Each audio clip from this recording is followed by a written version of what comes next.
Off in the salty ocean, off where the waves roll free. The sparkling water rises, then crashes to the sea. Out amongst the breakers, you'll have no need to fear. It's true, it's the blue frontier.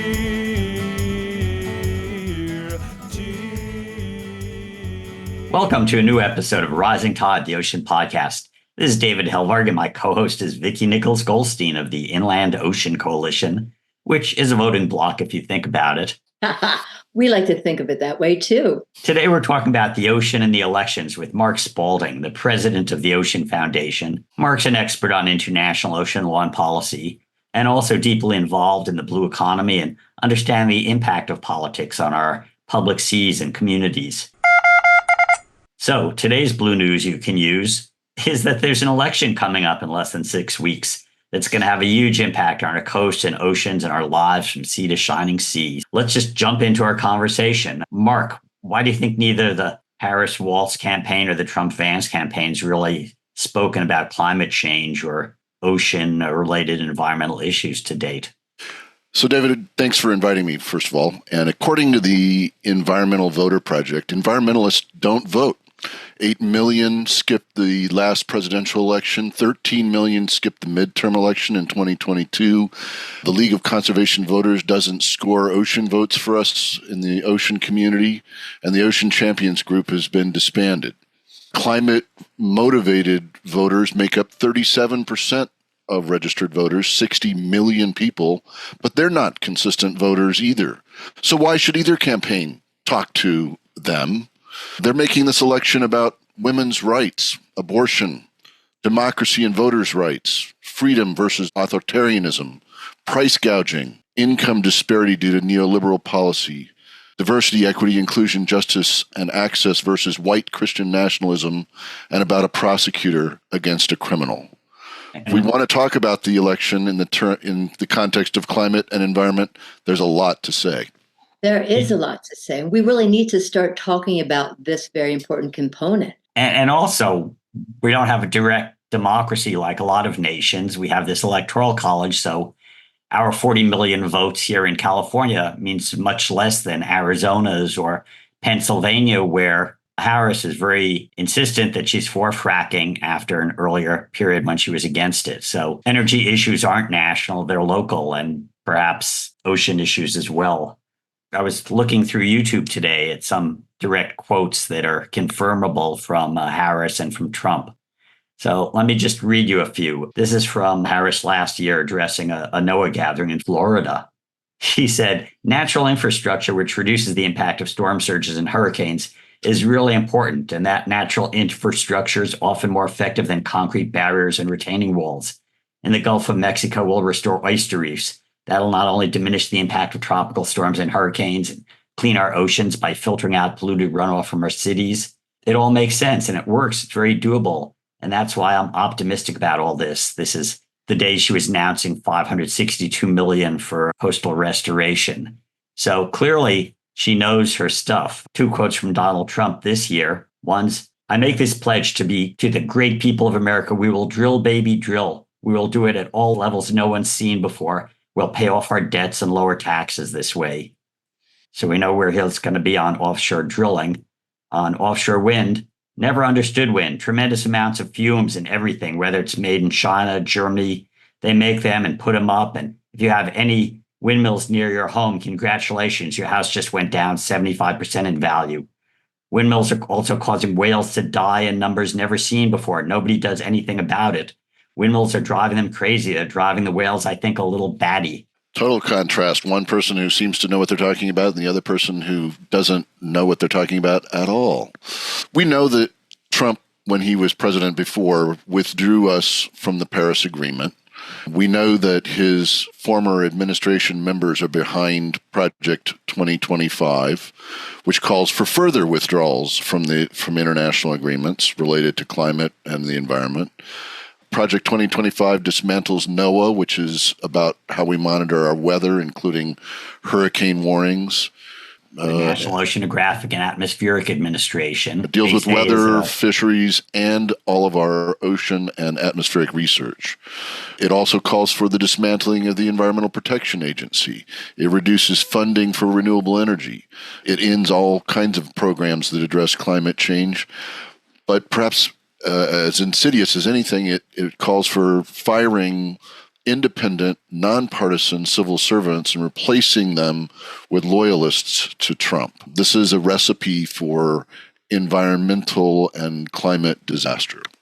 Let's drill down on some of these topics because you just threw out a whole number of very big and daunting directions that this administration will take us in under Project 2025. Go Vicki, drill, baby, drill. So you started out, Mark, with the list with our commitment to the Paris Agreement. And I'd just like to talk a little bit about that. So how would that affect the United States with our international relationships if we were to pull out or could not really follow through with our commitments on the Paris Agreement? Our country has the biggest economy in the world. Therefore, we are the biggest contributor to greenhouse gases and biggest contributor to global warming on the planet. We need to be leaders in reducing our emission of greenhouse gases. We need to be leaders in removing legacy carbon from the atmosphere. We need to be leaders in helping other countries do the same. And that's what the Paris Agreement really, when you fundamentally boil it down to, is all about, how each country can make their own individual commitments. Trump pulled us out of it. Biden put us back in. Trump is now proposing to pull us back out another time. Our credibility will be diminished on top of everything else in terms of making something happen on climate change if we keep this rotating door going. And that's maybe the most important because climate is just overwhelming other issues in terms of impacts on our lands and our seas. But there are other international agreements. There's the need to ratify the High Seas Treaty. There's the deep sea mining issue, the marine protected areas. Maybe you could just say a bit on what that might look like under two different regimes. We have a network of international agreements related to the environment, the Basel Convention, the Plastics Treaty that's under negotiation, the ones that you just mentioned. The U.S. has a long-standing history of being a leader in a lot of these agreements and being the country that helps finance getting something done, contributes to the secretariats of these agreements so that they are actually successful. And Trump basically doesn't understand what that network means for collaboration and cooperation among all of the countries of the world, doesn't understand how to leverage the United States funding and influence to get good things done. And what about Harris? She has demonstrated in her travels as vice president a true internationalist understanding and has developed excellent relationships with leaders around the world, which is something that I think Biden has tremendous strength in himself. In fact, one of the best presidents we've ever had in terms of his personal relationships with other world leaders. And I think she has learned and is ready as a result of her travels and conversations. So I don't think there's any risk of her pulling the rug out from underneath the U.S.'s leadership on international agreements and commitments. I think there's a perspective collaboration, cooperations for suckers. Clearly, the Trump approach is completely transactional. We bought Alaska, why can't we buy Greenland? But in practice, in policy, they had flotillas in the last election, 2020, flotillas of recreational boaters out for Trump, flotillas for Trump. And I know there are recreational boaters who just see it as an experience, jet skiers and the like, and don't think about what historic, healthy oceans look like. But there's a deep policy level where Harris is coming out of almost 4 years of a Biden administration that's passed the first and most significant climate act, that's applying it to coasts and oceans, that has a track record. And the Trump administration also has a track record of trying to open all offshore waters to oil and gas, essentially seeing the ocean as a gas station and a garbage dump. Unleashing all of America's energy resources is a direct quote. So there's really no concern for the environmental impact of that approach. It's just same thing, drill, baby, drill. And the economic consequences in terms of just the growth that NOAA tracks. And maybe this is another reason they want to get rid of NOAA. It's been tracking billion-dollar plus extreme weather events, which have quadrupled in the last decade, and that they're up about 40 times from what the baseline used to be of damage. And the damage we're seeing, I just got back from New England. We've lost our kelp forest here in California, 95% of them north of the Golden Gate. But nobody seems aware that the kelp forest have collapsed in New England, also because of warming oceans. So, David, let me address two things that you just said. One, yes, they want to get rid of contrarian voices to their climate denial, their view that climate is a hoax, their view that we need to be expanding, not contracting our use of oil and gas. This is the result of years of Republican activities. It used to be in Washington, D.C., both parties agreed that there was a problem and they might bring a different solution to that problem. But if you deny the problem even exists, then you don't have to offer a solution. And so this is the new effort that they are making that really shuts all of this down. But the second thing I wanted to address that you just mentioned was Harris coming out of 4 years of Biden and the accomplishments that he's made. The problem is many voters, even including Democrat voters, seem awfully unaware of the current administration's efforts on climate change. The legislation is excellent. The Inflation Reduction Act from 2022 represents the largest federal climate change investment in U.S. history.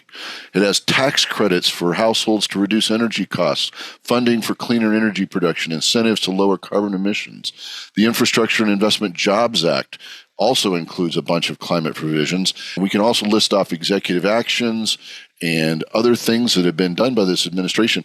And we started this conversation by saying, why aren't we talking about this? And Harris and Biden actually have a lot to talk about and should be talking about it. But like I said, they don't think that's who they have to worry about talking to for votes and hope that everybody knows this and assumes it. But I think it's underknown. I agree. I have lots of conversations with colleagues and family, and they're not really aware of it. And we've already seen a lot of the benefits coming through with just the incentives and minor little things that neighborhoods could even take advantage of, EV bicycles. And we just got $3 million. We helped our port here in Richmond, California, sort of small port in a poor community. We got $3 million to electrify the dockage here, clean up the port. That's $3 million out of $3 billion that's going for cleaner ports and shipping. And a huge amount of that money is going to red states and benefiting red states and creating jobs in red states. And so some of this credit has to go where it's due. And nobody's turning that money away. Nobody's turning those jobs away. Nobody's doing anything to stop this except Trump's threats to reverse it when he gets in office. And I don't know that even Republican governors in red states want to reverse it at this point. So with Project 2025, they really just want to repeal the whole act, which seems crazy because there's a lot of funding already that's being shipped out to states and all of these incentives. Do you understand how that could even work if you repeal the Inflation Reduction Act? What happens to all that money that has been allocated? So most of the money that is already moved is committed. It can't be clawed back. It would be future monies that would be stopped, future activities that would be stopped, tax credits stopped, things like that stopped. But there's a set of rules, administrative rules on what can be reviewed by a new administration, and there's a date set for that. Trump seems to have absolutely complete disregard for rules and believe the rules do not apply to him. And so he might try and claw back these things, but I'm relatively confident that a lot of things that are already in place, already been spent, already been committed are irrevocable at this point. And I think one clarification is just as Donald Trump's twisting himself into a pretzel on abortion because he realizes his anti-abortion stance is very unpopular, he and other Republicans are running away from Project 2025, which was put together by the Heritage Foundation. The people who put Project 2025 together were basically putting a policy for Trump, who's not a policy guy, to implement. And this is the traditional intellectual leadership of the Republican Party. When they talk about abolishing NOAA, when they talk about charging for privatizing the weather service, clearly nobody wants to have to pay to find out if there's a tornado or a hurricane headed your way. Project 2025, imagine anything that you care about, and it's probably against it. Clean water ought to be something that everyone has a right to. Clean drinking water ought to be something we all have a right to. We have a Clean Water Act. We have a Clean Drinking Water Act. Both of them were passed and signed by a Republican president. Both of them responded to serious concerns about how clean our water was not, both for drinking and for other uses. We don't want to go backwards. I don't understand why anybody's advocating for going back to contaminated water, contaminated drinking water. It doesn't even make any logical sense. I think the problem here is a set of ideologies around the government is the problem, the government is preventing commerce, the government is preventing something else that has morphed to we hate everything. Right? This is a hate-filled document and a hate-filled campaign and doesn't actually stand for anything, right? We could have a conversation that the federal agencies have overreached, which is part of the Chevron case, and should be curbed in managing how they do things or not. We could have a debate about that if we were willing to talk about how regulations are made, how regulations are enforced, and all of that sort of thing. But that's not what's happening here. We're not having a civil and reasonable discussion about how clean drinking water is managed. We're saying, let's get rid of the agencies and the rules and let everybody be damned. And it's going to cut funding to states for water programs. It's going to cut funding to NGOs for water programs. It's going to cut federal agency funding for water programs. It is a recipe for disaster, which means we'll have to start all over again and figure out how to clean up the water this time. We've moved from having disagreements about how to address problems to denying problems in reality. And reality doesn't go away. The talk and the bluster of the Trump-Vance campaign's about is we'll pretend reality isn't reality. We'll move forward with this sort of idealized vision of what America used to be, somehow greater than it is today. And I think Harris's joy may be overstated. You can't be that joyful about getting to statistically even chances of winning. But there's that sense of the future versus the past. There's no reason why this election should even be close. There is no reason why a supremely qualified woman is not way ahead of a criminal who has no qualifications for holding this job, other than the rhetoric of hate and division that he has repeatedly sowed across the country. And that's why we have you on, Mark, because you have no strong opinions. None at all. So we've spent the majority of this conversation talking about the things we don't like about Project 2025 and how that is going to take us backwards and how it's really going to reduce the ability for us to enjoy the ocean, have clean air, clean water, basically let corporations take over. Let's shift it a little bit. How do we get the environment and the ocean into the conversations? How do we help make that bridge so people are going, wow, I didn't realize we would be losing that if we vote for Trump? Because that seems to be the biggest challenge, getting people who care about the environment to vote pro-ocean, pro-environment. What can we do? I just heard from one organizer. He's got a program specifically focused on potential climate voters. And they're looking at those battleground states. They've identified like 400,000 people who put climate as their number one priority. They have no interest in convincing anybody otherwise. What they're doing is they're calling those people. They're even using psychology. They're saying, are you going to vote in November? Most people want to have a positive image of themselves. They say yes. They're now calling them back saying, remember when you said you'd vote in the election? We know you're an honest person. You couldn't have been lying to us. So we're going to help you get out there and vote for climate. It's shocking what Mark originally said, which is people who care about the environment and climate tend not to be active voters. And you can't really care about something if you can't get it implemented. And in this country, at this point, you cannot implement it unless you're willing to do the minimum you need to do as a citizen, which is get out there and vote for what you believe in. If the statistics from the Environmental Voter Project are correct, there's millions of votes to be had here. And those folks hopefully are knowledgeable enough to choose the candidate who's going to do well by the environment and do well by doing something to address climate change. So we have to just convince them to actually show up for a change. What does it take to get them to show up? Is that kind of repeat phone calls? Let's do that. Is it shaming them a little bit for failing to show up in the midterm and the last presidential election? Is it linking? Every time we say this election's about women's rights, it's about women's rights and the climate. Is it every time? And the planet. Which is mostly blue. Which is right. And how do we get those folks who are, shall we say, inconsistent voters to be there, to show up, to be engaged, right? We know since Kamala accepted the nomination that there's been a huge upswing in voter registrations. Most of those have been women. A lot of them have been women of color.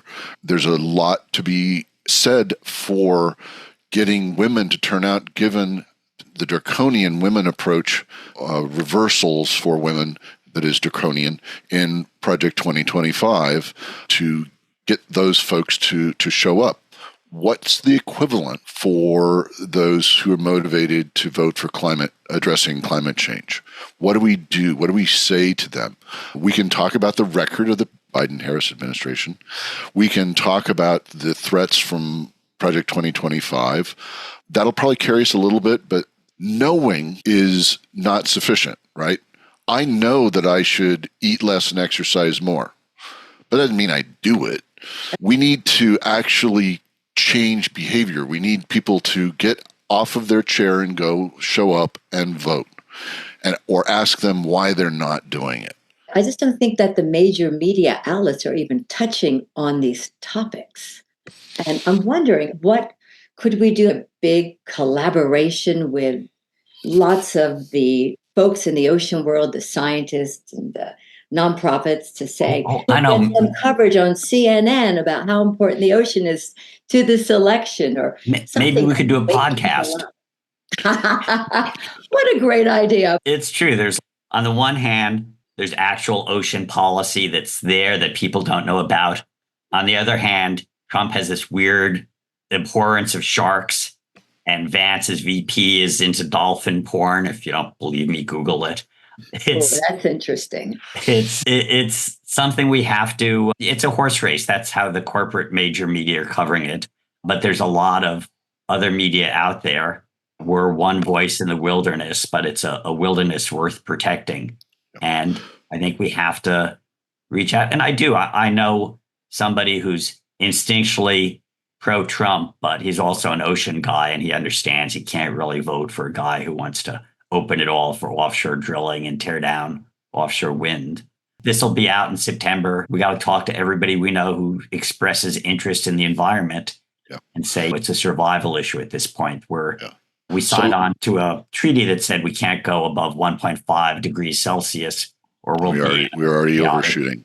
Supposedly, according to the newspapers, President Trump's advisors are urging him to talk about policy, urging him to talk about the inflation and economic policy and all sorts of other things. And he's not doing it.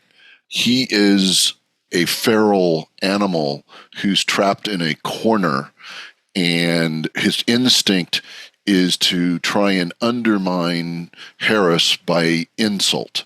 That's his favorite tool in the toolbox.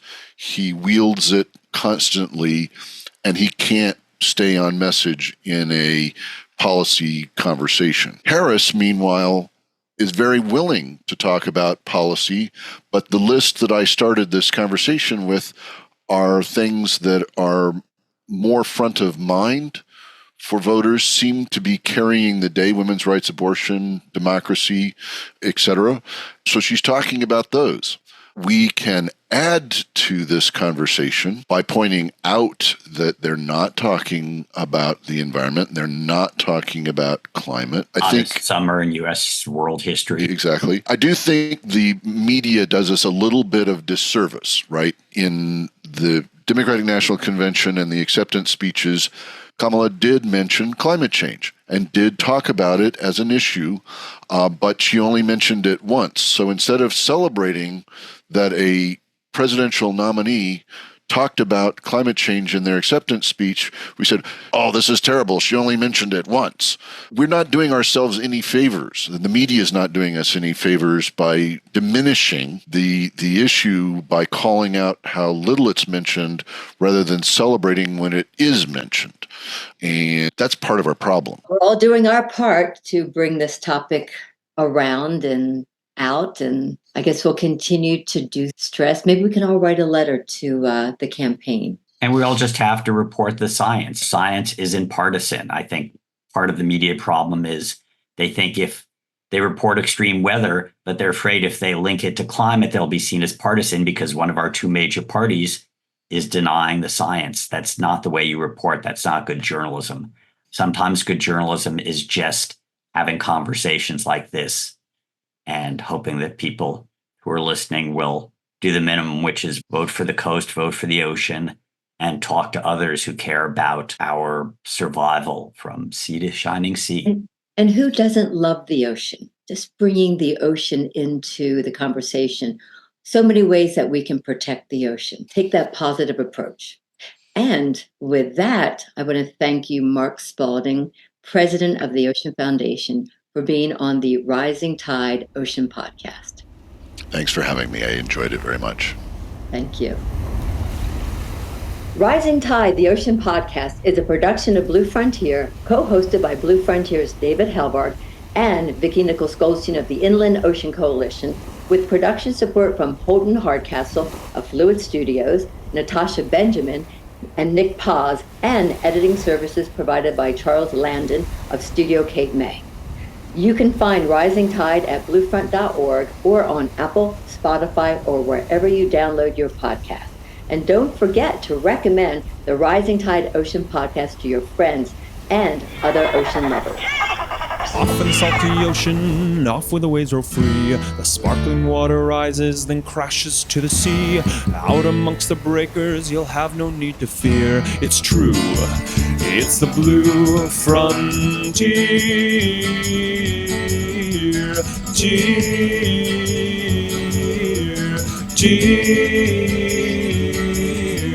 Off in the salty ocean, off to the Blue Frontier. Sparky, come here, buddy. Sparky.